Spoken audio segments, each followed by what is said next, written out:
45 लाख कितने लोगों के काम आएगी? 22 लाख लोगों के, एक आदमी को 2 डोज लगेंगी। 22 लाख डोज दिल्ली की 2.5 करोड़ की आबादी का कितना हिस्सा हुआ? 10%। हम तो बोल रहे 13% को मिल गई है, बाकी 87% को कब दोगे? ऐसे दिल्ली के अंदर बाकी 90% को क्या दोगे? क्या आप 1 साल तक मात्र 10% लोगों को ही वैक्सीन दे पाए? क्या ये शर्म की बात नहीं? क्या ये दुख की बात नहीं?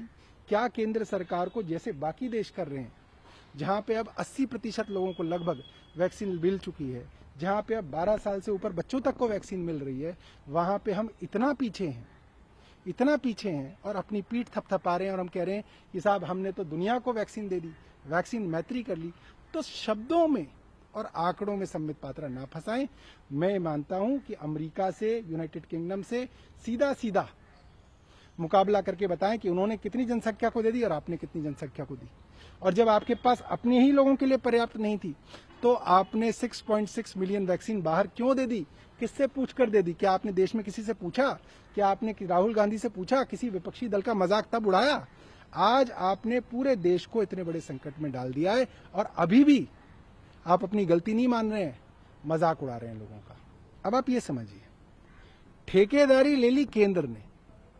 जो 2 दवा की कंपनियां वैक्सीन बना रही हैं, उन्होंने हमें लिखित में कहा है कि केंद्र सरकार ने हमारी पूरी प्रोडक्शन कंट्रोल कर रखी है।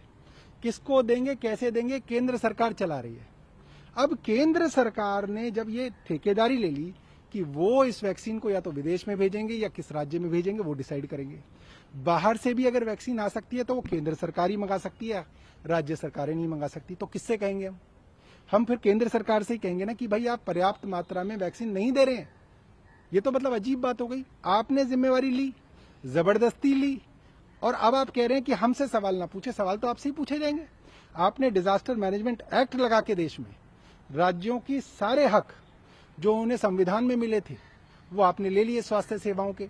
अब आप कह रहे हैं कि हमसे मत पूछिए। मतलब जब झूठी वाहवाही लूटनी थी तब भाजपा ने ढोल बजा बजा के लूटी, और आज जब सच्चाई सामने आई है तो अब ये छुपते हुए भाग रहे हैं और कह रहे हैं नहीं अब राज्य सरकारें निमट ले।